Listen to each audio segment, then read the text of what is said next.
اعوذ باللہ من الشیطان الرجیم بسم اللہ الرحمن الرحیم الحمد للہ رب العالمین والصلاة والسلام علی اشرف الانبیاء والمرسلین وآلہ الطیبین الطاہرین اعوذ باللہ من الشیطان الرجیم ویسألونک عن ذی القرنین قل سأتلو علیکم منہ ذکرہ سورۃ الکہف آیت 83۔ اور لوگ آپ سے ذوالقرنین کے بارے میں پوچھتے ہیں، کہہ دیجئے جلد ہی اس کا کچھ ذکر تمہیں سناؤں گا۔ سأتلو، ذوالقرنین ایک بادشاہ گزرا ہے جس نے تقریباً سب سے بڑی سلطنت قائم کی تاریخ قدیم میں۔ اس سلسلے میں اختلاف ہے کہ یہ ذوالقرنین کون ہے۔ یسألونک عن ذی القرنین، قرن کہتے ہیں سنگ کو، سینگ شاخ ہو۔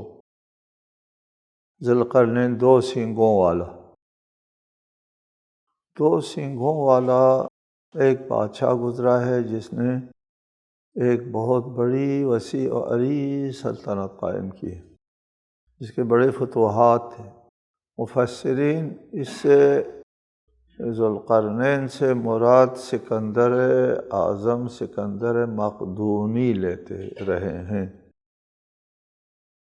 اور اس لیے کہ یہ قدیم تاریخ سے ناآشنا تھے، اور قدیم تاریخ کے کوئی ذرائع ان کے پاس نہیں تھا، اور روایات ہے جو ہے ان میں ان کو صرف سکندر اعظم ملتا تھا، اور کوئی عظیم اور وسیع و عریض سلطنت قائم کرنے والا ملتا نہیں تھا، تو صرف یہی ایک سکندر اعظم، سکندر مقدونی، اور اسی کے اوپر ذوالقرنین جو ہے وہ تطبیق کرتے رہے۔ بعد میں قدیم تاریخ سے انسان آشنا ہوتا ہے، قدیم تاریخ سے آشنا ہونے کے بعد معلوم ہوتا ہے کہ یہ عریض، طویل و عریض سلطنت قائم کرنے والا سکندر مقدونی نہیں ہو سکتا، اس لیے سکندر مقدونی مشرک تھا اور ظالم تھا، جبکہ یہ ذوالقرنین جس کا قرآن ذکر کر رہا ہے مشرک بھی نہیں تھا اور ظالم بھی نہیں تھا، بڑا عادل تھا۔ اس ذوالقرنین نے جس کا ذکر قرآن میں ہے یہ موحد تھا، موحد،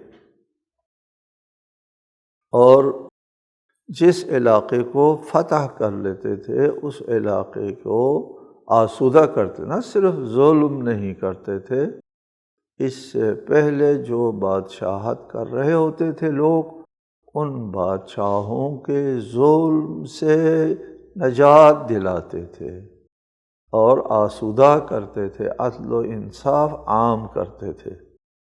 مثلا یہ بابل فتح کر لیتے ہیں، عراق میں کا تمدن جو ہے وہ تہذیب کا مرکز و بابل ہے، بابل کو فتح کر لیتے ہیں تو وہاں کے عوام کو خوشخبری سناتے ہیں کہ ہم تم کو نجات دینے کے لیے، دلانے کے لیے آئے ہیں، اور تمہارا جو بخت نصر وغیرہ ہے اس کے ظلم و بربریت سے تم کو نجات دلانے کے لیے ہم آئے ہیں۔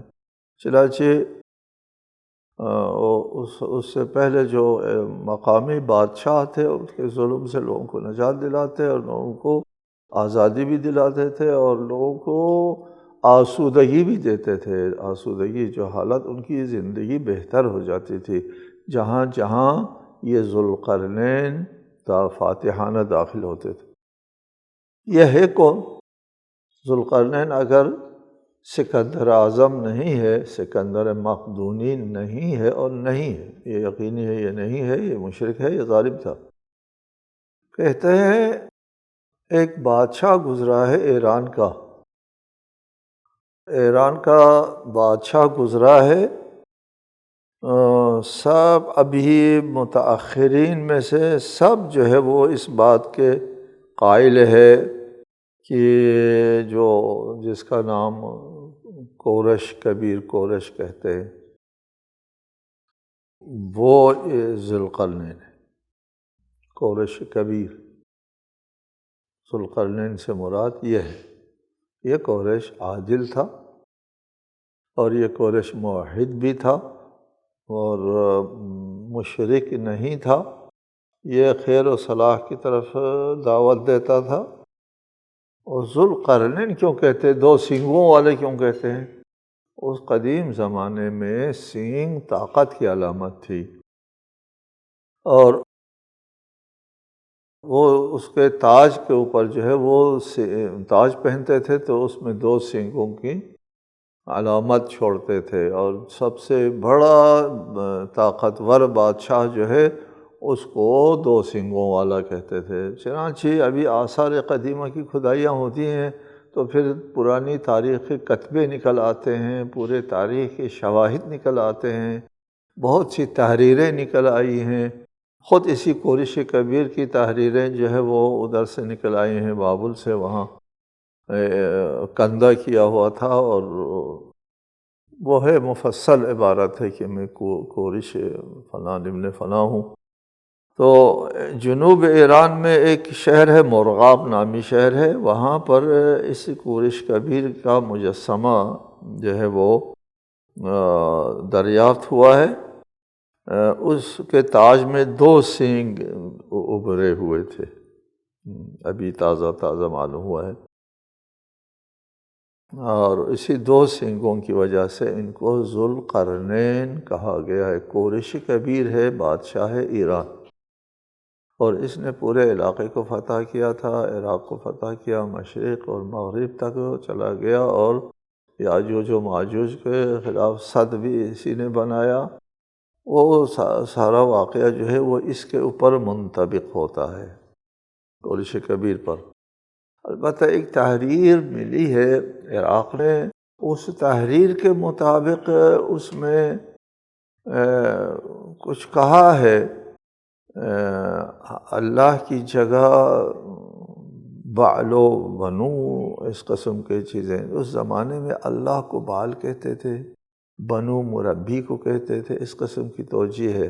بعل و بنو کہنے سے مطلب یہ نہیں ہوتا کہ یہ بعل بت کا پوجا کرنے والا تھا، بنو کوئی کسی بت کا نام نہیں، بعل اللہ اور بنو مربی، اس قسم کے ترجمے کرتے ہیں، اور ان کو اس کتبے کے تحت بھی کہتے ہیں کہ یہ کیا کہ بت پرست ثابت نہیں ہوتا ان بتوں کے، یہ جو الفاظ ہے یہ بتوں کا نہیں ہے، اس زمانے کی اصطلاح ہے۔ اس زمانے میں وہی نام تو نہیں لیا جاتا تھا اللہ کے لیے، ایک اور نام بھی استعمال ہوا اس میں، مردوک۔ مردوک کیا ہے؟ مردوک رب کو کہتے ہیں، اور رب نے مجھے بادشاہت دی ہے، مردوک سے مراد بت نہیں ہے، اس سے مراد رب ہے، بعل سے مراد اللہ ہے، اور دوسرے سے مراد دوسرے الفاظ ہوتے ہیں اس زمانے میں استعمال ہوتے تھے، اب متروک ہو گئے ہیں، اب اللہ کہتے ہیں، رب کہتے ہیں اسلامی انقلاب کے بعد، اور پھر خدا کہتے ہیں، پروردگار کہتے ہیں ہمارے زمانے میں فارسی میں، اور ہندوستان میں اللہ کے لیے کچھ اور کہتے ہیں، کچھ اور نام دیتے ہیں اللہ کا نام۔ اِنَّا مَكَّنَّا لَهُ فِي الْأَرْضِ وَآتَيْنَاهُ مِنْ كُلِّ شَيْءٍ سَبَبًا، کہ ہم نے اقتدار دیا ہے، مکنا، ہم نے اقتدار دیا ہے لہو ذوالقرنین کو، فی الارض زمین پر، وآتیناہ من کل شیء سببا، اور ہم نے ہر چیز کے لیے اس کو وسائل فراہم کیا۔ سبب اصل میں سبب کہتے تھے درخت، کھجور کے درخت پر چڑھنے کے لیے جو رسی استعمال ہوتی تھی اس رسی کو سبب کہتے تھے۔ اس کے بعد رفتہ رفتہ ہر ذریعہ اور ہر وسیلے کو سبب کہنا شروع کر دیا۔ ابھی آج کل ہم لفظ سبب استعمال کرتے ہیں وجہ اور علت کے لیے، اس کا کیا سبب تھا، اس بیماری کا سبب کیا تھا، اس غم و غصے کا سبب کیا تھا، اس تحریک کا سبب کیا تھا۔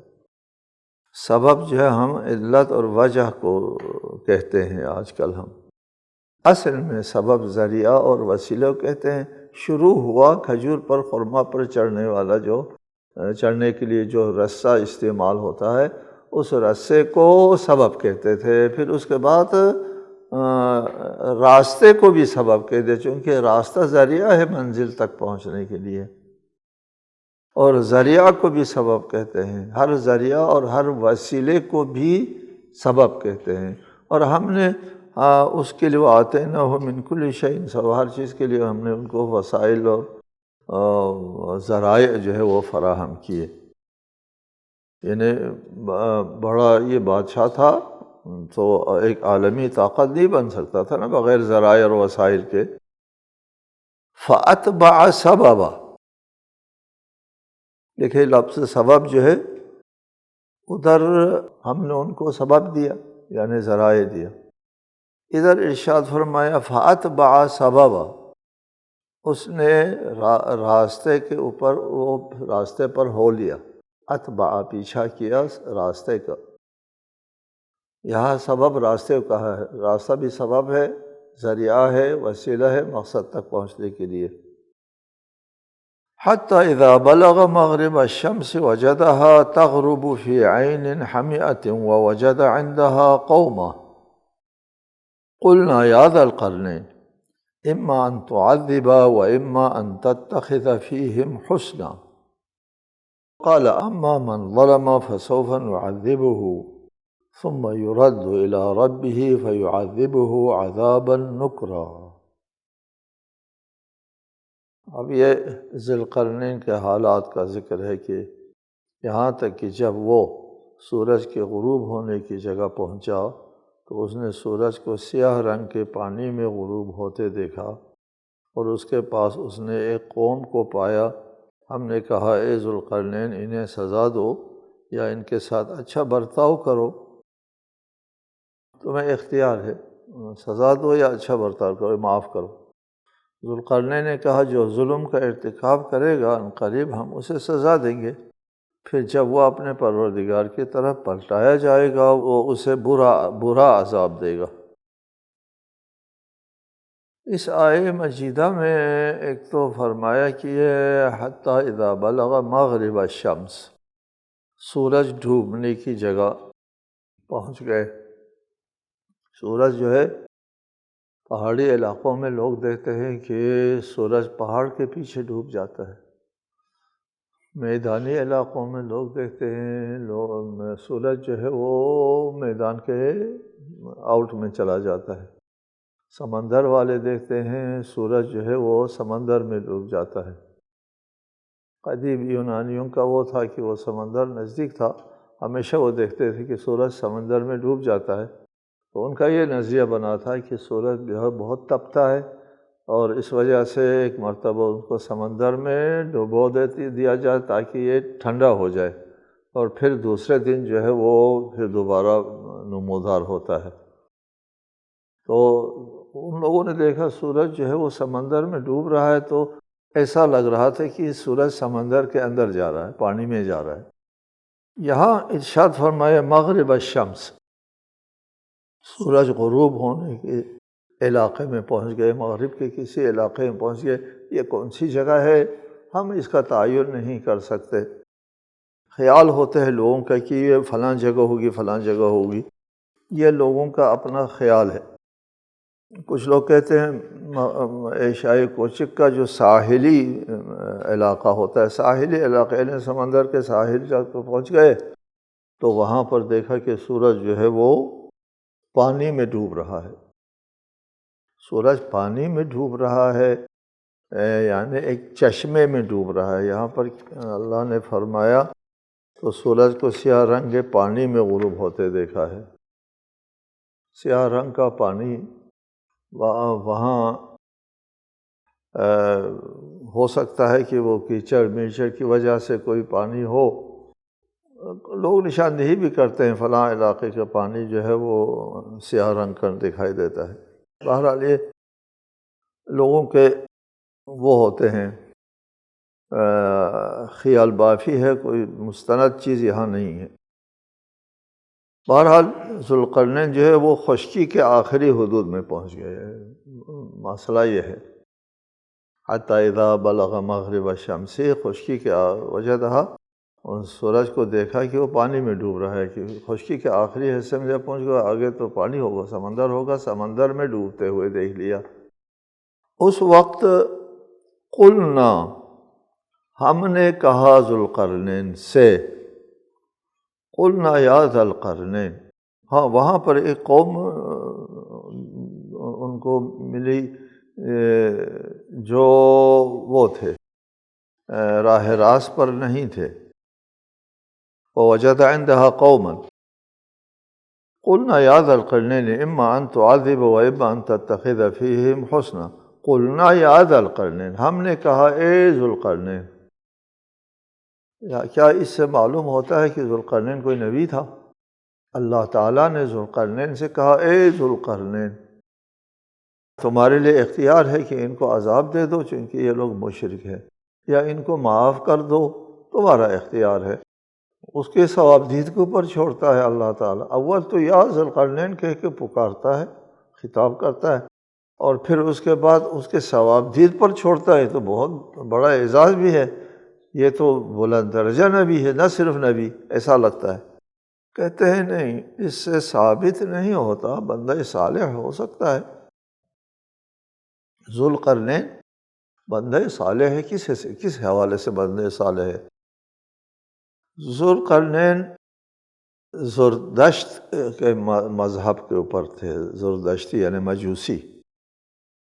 مجوسی کے مذہب، مجوسی کے جو اصل مذہب ہے وہ صحیح ایک نبی مبعوث ہوئے تھے، صاحب کتاب ہے، موحد تھے، صحیح مذہب تھے، بعد میں انحراف آ گیا اور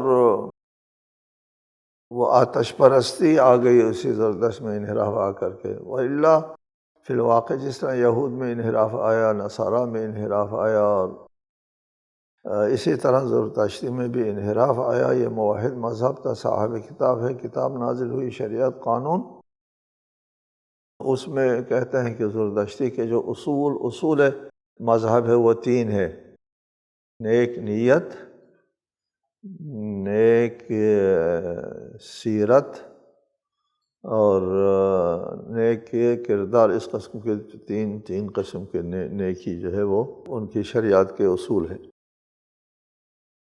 تو یہ کورش جو ہے وہ صحیح مذہب، جو زردشتی کے جو صحیح مذہب ہے اس کے اوپر تھا، موحد تھا، زردشت تھا۔ زردشت کا انحراف سے پہلے کے صحیح مذہب کے اوپر تھا، عبد صالح تھا۔ قلنا یا ذا القرنین کہنے سے ثابت نہیں ہوتا کہ یہ نبی ہے۔ ہو سکتا ہے کہ یہ جس طرح وہ کام کر رہا ہوتا ہے اس کو اللہ تعالیٰ جو ہے وہ اپنے مشیت کے مطابق سمجھے، تو یہ لفظ قلنا وہاں استعمال ہو سکتا ہے۔ جس طرح کوئی کام ہوتا ہے تو اللہ تعالیٰ کہتے ہیں ہم نے جعلنا، ہم نے کر دیا، خلقنا، ہم نے خلق کر دیا۔ وَإِذَا أَرَدْنَا أَن نُهْلِكَ قَرْيَةً أَمَرْنَا مُتْرَفِيهَا، یہ کسی گاؤں کو ہم بستی کو تباہ کرنا چاہتے ہیں تو وہاں کے عیش پرستوں کو ہم حکم دیتے ہیں، یعنی عیش پرستوں پر وحی نازل ہوتی ہے۔ یہ حکم سے مراد حکم تکوینی ہے، یہاں بھی حکم تکوینی ہو سکتا ہے۔ یا ذا القرنین اما ان تعذب، یہ اختیار میں دینا اللہ تعالیٰ نے لفظوں میں نہیں کہا ہو۔ جو وہ کہتے ہیں فاتح لوگ جب کسی علاقے کو فتح کر لیتے ہیں تو اس وقت فاتح لوگ یہی کام کرتے ہیں، اچھے لوگ ہوتے ہیں فاتح لوگ، اگر خون ریزی یا بربریت کرنے والا نہیں ہے، تباہی نہیں کرتے، یا معاف کرتے ہیں یا سزا دیتے ہیں۔ تو اسی جو روش کے مطابق اللہ تعالیٰ نے فرمایا ہو، اس سے ان کا نبی ہونا ثابت نہیں ہوتا۔ ذوالقرنین نے کہا اما من ظلم، ظلم سے مراد شرک ہے، کفر ہے، فسوف نعذبہ، ہم اس کو عذاب دیں گے، نہیں چھوڑیں گے، کہ وہ ظالم ہے، وہ مشرک ہے، اس نے ایمان نہیں قبول کیا تو ہم اس کو عذاب دیں گے۔ ثم یرد الی ربہ، پھر اس کو اپنے رب کی طرف جو ہے وہ پلٹا دیا جائے گا۔ یعنی یہ قیامت کا آخرت کا قائل تھا۔ آخرت کا قائل ہونے کا مطلب یہ ہے یہ وثنی اور بت پرست نہیں ہے، بت پرست آخرت کا قائل نہیں ہوتا۔ یہ نیک اور صالح اور مذہب زردشتی کی جو صحیح مذہب ہے، انحراف آنے سے پہلے اس کے اوپر تھا اور آخرت کا قائل تھا۔ ثم يرد الى ربه فيعذبه عذابا نکرا، پھر اللہ تعالیٰ اس کے ساتھ جو ہے وہ عذاب کرے گا۔ وَأَمَّا مَنْ آمَنَ وَعَمِلَ صَالِحًا فَلَهُ جَزَاءً الْحُسْنَى وَسَنَقُولُ لَهُ مِنْ أَمْرِنَا يُسْرًا، لیکن جو ایمان لائے گا اور نیک عمل کرے گا تو اسے بہت اچھا اجر ملے گا، اور ہم بھی اپنے معاملات میں اس سے نرمی کے ساتھ بات کریں گے۔ اللہ تعالیٰ نے ان کو اختیار دیا کہ احسان بھی کر سکتے ہو، ان کو عذاب بھی دے سکتے ہو۔ جواب میں پیغمبرانہ جواب دیا۔ ذوالقرنین کا جواب بھی پیغمبرانہ ہے، عادلانہ جواب ہے۔ جواب دیا کہ جو لوگ کفر اختیار کرتے ہیں، بت پرستی اختیار کرتے ہیں، ہدایت کی طرف نہیں آتے ہیں، تو ان کو تو ہم نہیں چھوڑیں گے، سمجھے۔ اور اما من آمن وعمل صالحا، جو ایمان لے آتے ہیں، عمل صالح بجا لاتے ہیں، تو ان کے ساتھ ہم اچھا برتاؤ کریں گے۔ وہی پیغمبرانہ سلوک ہے، جواب بھی پیغمبرانہ ہے۔ پھر بھی کہتے ہیں اس سے بھی ثابت نہیں ہوتا کہ یہ ذوالقرنین جو ہے کوئی نبی ہے، کیونکہ انہی تعبیرات کے علاوہ ہمارے پاس کوئی دلیل نہیں ہے کہ وہ نبی مبعوث ہوا ہے، صراحت نہیں ہے۔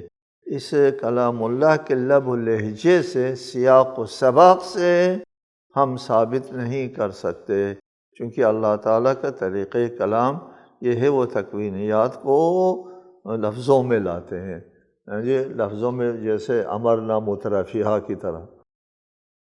تو یہاں بھی یہی ہو سکتا ہے کہ جو امور حالات جو انجام دیا جاتا ہے عموماً اس کو اللہ تعالیٰ اپنی طرف نسبت دیتا ہے۔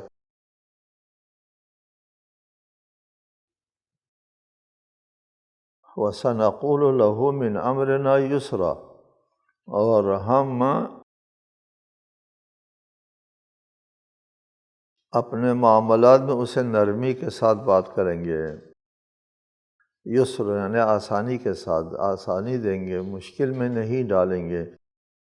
یہ وہی اللہ تعالیٰ کی شریعت کا ایک وہ حصہ ہے۔ یرید اللہ بکم اليسر ولا یرید بکم العسر، اللہ سختی نہیں، مشقت میں ڈالنا نہیں چاہتا، اللہ آسانی چاہتا ہے۔ اور یہ صاحب بھی پیغمبرانہ بات کرتا ہے کہ ہم آسانی چاہیں گے ان کے لیے، مشکل میں نہیں ڈالیں گے۔ ثم اتبع سببا، پھر وہ راہ پر ہو لیا، اتبع پیچھا کیا، سببا راستہ کا، یعنی چلا، سبب راستہ۔ حتی اذا بلغ مطلع الشمس وجدها تطلع على قوم لم نجعل لهم من دونها سترا، یہاں تک کہ جب وہ طلوع آفتاب کی جگہ پہنچا تو دیکھا کہ سورج ایک ایسی قوم پر طلوع ہو رہا ہے جن کے لیے ہم نے آفتاب سے بچنے کی کوئی آڑ نہیں رکھی۔ یہ دیکھو اللہ نے، ہم نے نہیں رکھی۔ وہاں جو بود و باش کا طریقہ ہے وہ اللہ اپنی طرف نسبت دے رہا ہے۔ یعنی مشرقی سرزمین میں کچھ قومیں ایسی آباد تھی کہ ہنوز بود و باش کے طور و طریقے بھی ان کو نہیں آتے تھے۔ لباس پہننا، سورج سے اپنے آپ کو چھپانا، چھت بنانا، سایہ بنانا، گھر بنانا وغیرہ سے بھی نابلد تھے، جنگلوں میں رہتے تھے یا لباس بھی نہیں تھے۔ یہ یعنی اپنے آپ کو دھوپ سے بھی بچانے کا طریقہ نہیں آتا تھا اس قوم کو، یعنی بہت ہی متوحش قوم تھی۔ کہتے ہیں یہ کون سا علاقہ ہو سکتا ہے مشرقی سرزمین کے اوپر متوحش قوم جہاں تمدن نہیں پہنچا، لباس پہننا بھی نہیں آتا۔ ابھی بھی کچھ علاقے ہیں افریقہ کے بعض علاقوں میں ابھی بھی لباس پہننے کا رواج نہیں ہے، وہاں پر نہیں پہنتے۔ وہاں کی حکومت جو ہے وہ بہت زور لگا رہی ہوتی ہیں کہ لباس پہنو لباس پہنو، نہیں پہنتے۔ اور اب کچھ نہ کچھ فرق ہو گیا ہوگا۔ یہ اندازے کرتے ہیں لوگ کہ یہ کون سی جگہ ہوگی، بلخ کا علاقہ ہے یا کوئی اور علاقہ ہے مشرقی سرزمین کی طرف۔ بہرحال بعد میں آنے والی آیات سے تھوڑا بہت جو معلوم ہو جاتا ہے کہ یہ کون سا علاقہ ہے مشرقی سرزمین میں۔ كذلك وقد احطنا بما لديه خبرا، اسی طرح کا حال تھا اور جو کچھ اس کے پاس تھا ہمیں اس کی مکمل خبر تھی، یعنی جو کچھ سامان و وسائل ذوالقرنین کے پاس تھا، جو کچھ اس کے پاس تھا بما لدیہ، وہ ہمارے علم میں تھا۔ یعنی ذوالقرنین کے وسائل کے حدود کیا تھے، وہ اللہ کی طرف سے ہدایت پر مبنی تھا، وہ ہمارے علم و دانش میں ہے کہ وہ کس قدر قدرت رکھتا تھا فاتحانہ کارنامے انجام دینے کے لیے۔ ثم اتبع سببا، اور آگے چل پڑے، حتی اذا بلغ بین السدین وجد من دونہما قوما لا یکادون یفقہون قولا، یہاں تک کہ وہ دو پہاڑوں کے درمیان پہنچا تو اسے ان دونوں پہاڑوں کے اس طرف ایک ایسی قوم ملی جو کوئی بات سمجھنے کی قابل نہ تھی، کوئی گفتگو بھی نہیں ہو سکتی تھی، افہام تفہیم بھی نہیں ہو سکتا تھا، ایک متوحش قوم تھی۔ یہ یاجوج و ماجوج کی طرف اشارہ ہے، اگلی آیت میں آ رہی ہے۔ حتی اذا بلغ بین السدین، دو پہاڑوں کے درمیان پہنچ گئے۔ یہاں بھی یہ دو پہاڑ کون سے دو پہاڑ ہیں، اس میں کئی ایک نظریات ہیں۔ ایک نظریت یہ ہے کہ یہ مشرق کی طرف ہے، مغرب کی طرف ہے، جنوب کی طرف ہے، شمال کی طرف ہے، اس کا تعین نہیں کر سکا۔ حتی اذا بلغ بین السدین، پہلے مشرق کا بھی ذکر ہوا، مغرب کا بھی ذکر ہوا، اب تیسری بار کا ذکر ہے۔ اس میں نہ مشرق کہا ہے نہ مغرب کہا ہے، یہ کون سی طرف ہے، شمال ہے جنوب ہے، اس کا ذکر نہیں ہے۔ آئندہ ہم انشاءاللہ اس کی تفصیل بتائیں گے۔